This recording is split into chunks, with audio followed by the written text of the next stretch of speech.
Voici Pierre-Emmanuel Barré, messieurs. Bonjour, alors bonjour tout le monde. Je suis en pleine forme, Nagui, je suis en plein déménagement.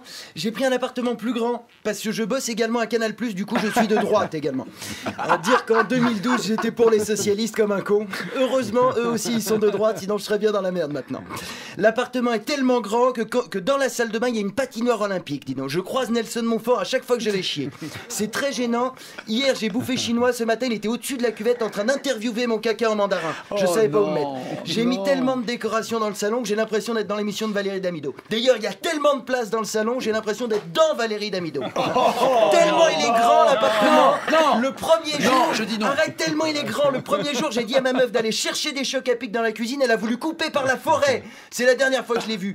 Elle a probablement été dévorée par une meute de loups, hein, en arrivant près de la rivière. Mais oui, parce que j'ai une rivière dans mon appartement. J'en ai rien à foutre. Je suis de droite. Tellement il y a de la hauteur sous plafond, je peux envoyer des hélicoptères pour retrouver ma femme. Mais je m'en fous. Je suis de droite. J'achèterai une autre femme.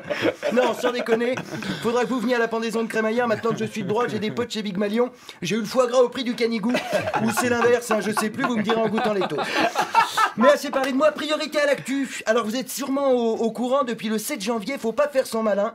Hein, l'apologie du terrorisme, c'est la condamnation à la mode. 150 procédures depuis les attentats. Pour vous dire, en termes de rentabilité, on va bientôt dépasser les radars fixes. Hein. Mercredi dernier, il y a un gamin de 8 ans qui a été auditionné au commissariat. 8 ans, bordel, on va pas me faire croire que le gamin s'est radicalisé. Qu'est-ce qu'il a fait à 8 ans? Il s'est laissé pousser la barbe, hein.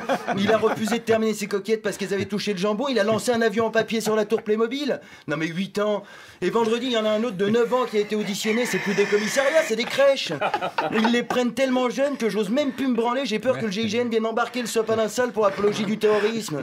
Bon, l'avantage, c'est que devant l'afflux des enfants dans les postes de police, les pédophiles se dénoncent d'eux-mêmes pour aller mater dans les cellules, hein. Heureusement, les flics se sont adaptés rapidement. Maintenant, il y a des sièges bébés dans les voitures de patrouille et pendant les gardes à vue, ils proposent des menus enfants avec une surprise à l'intérieur. C'est sympa.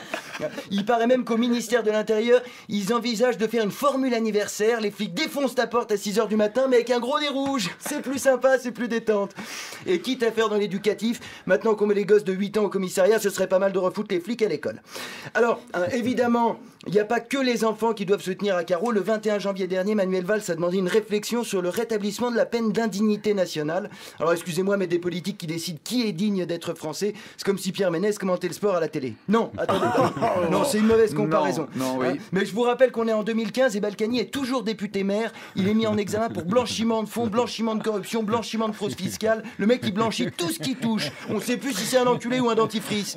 Non, entre lui, Thévenoud, Copé, Hortefeux, Sarkozy, Cahuzac, Juppé, si on retire la nationalité à tous les gens qui nuisent à la France, on va finir avec des gouvernements de sans-papiers. Hein. Et pour expulser tout ça, il va falloir trouver un pays vide. Moi, je propose l'océan Pacifique. À la semaine prochaine. Merci. Oh, quelle forme! La bande originale. Nagui sur France Inter.